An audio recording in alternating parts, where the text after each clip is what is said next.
नमस्कार. काव्य शिको मनमोहक मराठी मालवणी कवितांमध्ये मी मनमोहन रोगे आपले स्वागत करतो. मित्रांनो, आज 26 मार्च बरोबर 3 वर्षापूर्वी 29 मार्च 2019 रोजी माझ्या आयुष्यातली अत्यंत वाईट घटना घडली. म्हणजे आज तिथीने त्याला 3 वर्ष पूर्ण होत आहेत. 26 तारीखला मी ज्यांना गुरु मानलं किंवा मी जे काही वृत्तपत्र लेखन करतो किंवा माझ्या हातून जे काही लेखन होतं, कविता असू देत, लेख असू देत आणि काही लेखन असू देत, त्या सर्वाचे प्रणेते ब्रह्मर्षी डॉक्टर पद्माकर विष्णू वर्तक हे आहेत. त्यांच्या कृपेमुळेच मार्गदर्शनाने मी लिहिता झालो. डॉक्टर जवळपास 83 वर्षी आपल्यातून निघून गेले. त्यांची थोडीशी ओळख सांगणारा मी नंतर निबंध कधीतरी सादर करेनच, पण त्यांच्यावरची आज ही कविता आपण सादर करतोय. ब्रह्मर्षी. त्यांना अनेक उपाध्या मिळाल्या. प्रज्ञान ब्रह्म, ब्रह्मर्षी.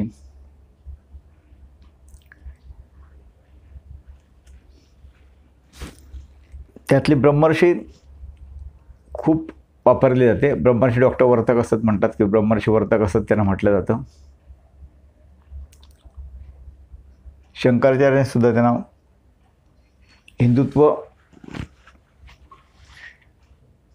हिंदुत्व अभिमानी असं पदवी दिली होती. त्यांचं थोडक्यात ओळख सांगायची तर त्यांनी आपल्या आध्यात्मिक बळावर, तपोबळावर अविश्वसनीय कामगिरी केली होती. त्यांचे एकूण मराठी 14-15 पुस्तकं आहेत, 14-15 ग्रंथ आहेत.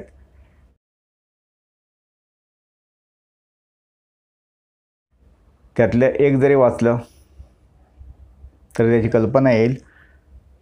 म्हणजे सुमारे 1975 साली त्यांनी आपल्या आध्यात्मिक बळाने, तपोबळाने असंशयनीय म्हणजे अविश्वसनीय असं कामगिरी केलेली आहे की कोणाला अचंबित होईल. कोणी प्रथमदर्शन ते खरंही वाटणार नाही इतकं की त्यांनी आपल्या ध्यानातून, समाधीतून मंगळ, गुरु, मंगळावर 2 वेळा, गुरुवर 1 वेळा आणि शनिग्रहावर 1 वेळा असं लिंगध्याने ते जाऊन आलेले आहेत. त्यांनी तेथील जे वातावरण लिहून ठेवलं त्या ग्रहांवरचं, आणि ते राष्ट्रपती, भारताचे पंतप्रधान, तत्कालीन इथले मुख्यमंत्री महाराष्ट्राचे, असे सगळ्या लोकांना कळवलं. पण पुण्यातला एक माणूस असं सांगतोय की मी आध्यात्मिक बळावर, तपोबळावर मंगळावर गेलो, गुरुवर गेलो, हे खरं वाटणारच नाही. पण त्यांचे तोपर्यंतचे छोटे मोठे पराक्रम अनेक हे तिथल्या तरुण भारतच्या संपादकांना माहिती होतं, तरुण भारतला माहिती होतं. त्यामुळे त्यांनी जो अहवाल दिला, रिपोर्ट दिला, म्हणजे तिथले ती जी परिस्थिती होती गुरु मंगळाची, तो कागद त्यांनी तसाच ठेवला, प्रसिद्धी दिली नाही. इतरांनी ते दिलीच नाही प्रसिद्धी. आणि नंतर जेव्हा यानं गेली, मग त्यांनी पहिलं एक काम केलं की 2 मासिकांमध्ये ती माहिती छापून आणली. आणि नंतर जेव्हा अमेरिकन यानं गेली मंगळावर आणि त्यांनी तिथली माहिती दिली, तेव्हा तरुण भारतीय संपादकाने बघितलं तर त्यातले 21 मुद्दे डॉक्टर वर्तकाने सांगितलेले आणि अमेरिकेच्या यानाने सांगितलेले हे तंतोतंत जुळले. तेव्हा त्यांनी प्रसिद्ध केलं की दिव्यदृष्टी डॉक्टर वर्तक, आणि त्यांनी दिलेले हा अहवाल, मंगळावर काय परिस्थिती आहे, कसं आहे वातावरण हे, आणि यानाने पाठवला अहवाल, तो तंतोतंत 21 मुद्दे जुळले. पुढे आणखीनही जुळले 10 वर्षानंतर, नवीन संशोधन झाल्यानंतर.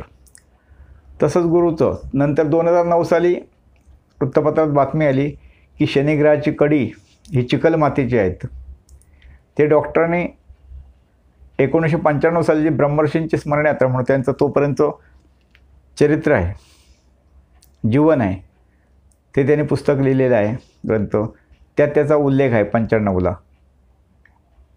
1995ला आणि 2009ला ते सिद्ध झालं. अशा अचंबित करणाऱ्या अनेक गोष्टी आहेत.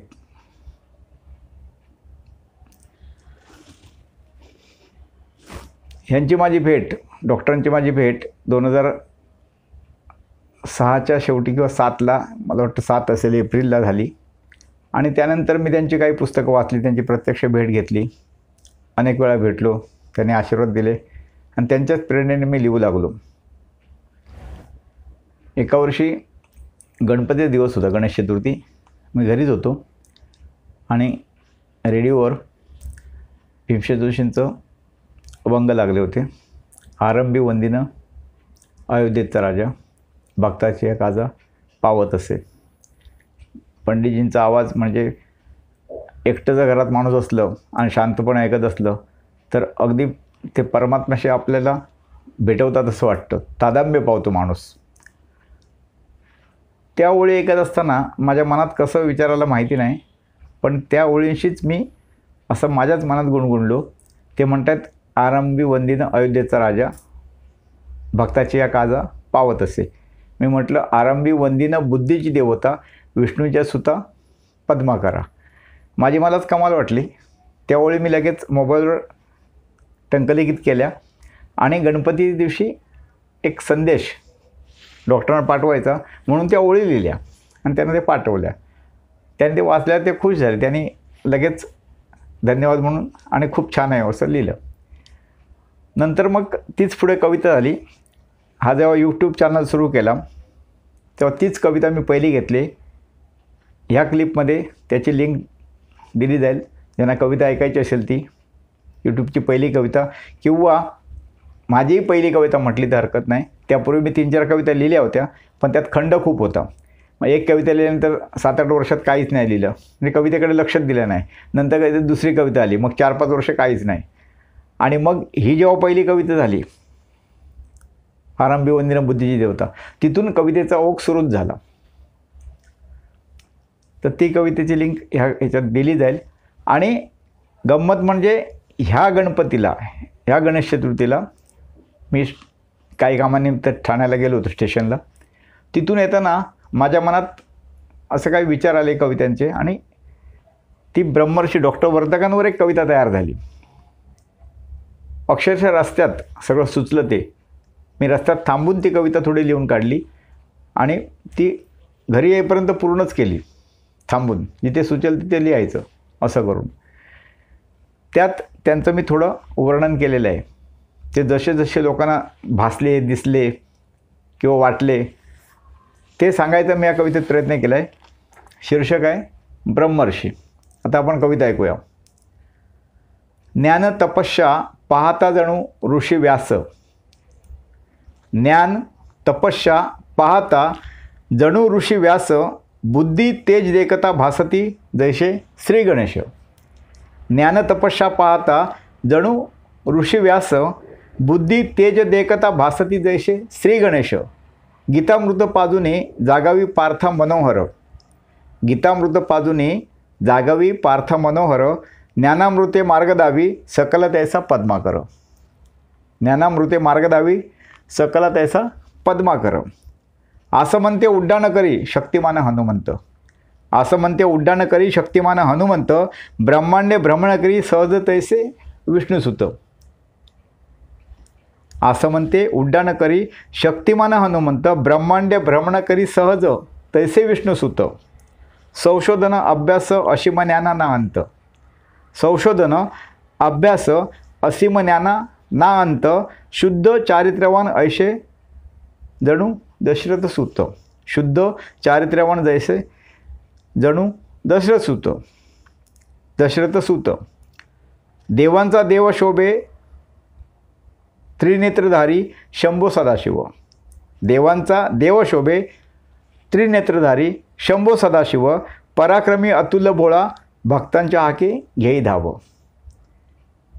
डॉक्टर पविवर्तक ज्ञानाचे महासागर, डॉक्टर पविवर्तक ज्ञानाचे महासागर, संकटी दिसता कुणी घेती धाव सत्वर, संकटी दिसता कुणी धाव घेती सत्वर, तपोबळे अध्यात्माचे मुकुटमणे शोभती, तपोबळे अध्यात्माचे मुकुटमणे शोभती, स्व अध्ययने जाणले वेदग्रंथांचे किती, अध्यात्म विज्ञान खरे सांगून दूर केली भीती, अध्यात्म विज्ञान खरे सांगून दूर केली भीती, हिंदू धर्म ग्रंथ परंपरांची जगा पटवली महती, देवी देवतांनी किती दर्शन दिलेले त्यांना, देवी देवतांनी किती दर्शने दिले तयाना, गणपती शंभो साई दिसती त्यांचे ठाई कुणा, देवी देवतांनी किती दर्शने दिले तयाना, देवी देवतांनी किती दर्शने दिले तयाना, गणपती शंभो साई दिसती त्यांचे ठाई कुणा, साक्षात दत्त गुरुदेव लाभले गुरु त्यांना, साक्षात दत्त गुरुदेव लाभले गुरु त्यांना, ब्रह्मर्षी इतुक ज्ञानी थोर अन्य कुणीना, ब्रह्मर्षी इतुक ज्ञानी अन्य थोर कुणीना. धन्यवाद मित्रांनो. कविता आवडली लाईक करा, कमेंट करा, शेअर करा. डॉक्टरांची पुस्तकं वाचा. खऱ्या ज्ञानापासून तुम्हाला खरं ज्ञान मिळेल. एक जरी पुस्तक वाचलं तरी तुम्ही दुसरं पुस्तक वाचले तुम्हाला उत्कंठा लागेल. मी सुद्धा खूप पुस्तकं वाचली, पण जेव्हा डॉक्टरांची पुस्तकं 1-2 पुस्तकं माझ्या मित्राने दिली, ती वाचल्यानंतर मला वाटलं की आपण अनेक पुस्तकं वाचली, 100 पुस्तकं वाचली असतील, पण ह्या पुस्तकात जे मिळालं, म्हणजे पहिलं मी स्वयंभू वाचलं, नंतर पुनर्जन्म वाचलं, मग ब्रह्मर्षी स्मरणयात्रा वाचलं आणि मग इतर पुस्तकं वाचली.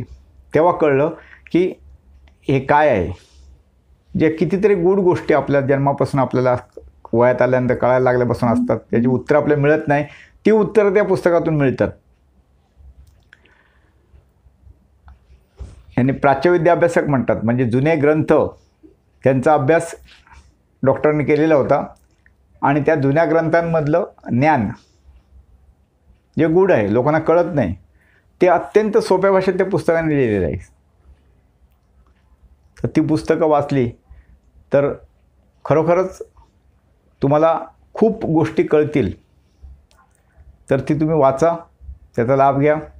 डॉक्टर त्यांच्या काही कॅसेट आहेत, तसंच यूट्यूबला त्यांच्या व्याख्यानाचं प्रवचनांच्या एक 20-25 मिनिटाच्या क्लिप आहेत, त्या ऐका. धन्यवाद. त्यांची कृपा तुमच्यावर राहो. परत भेटू. हे आवडली कविता तर लाईक करा, कमेंट करा, शेअर करा. धन्यवाद.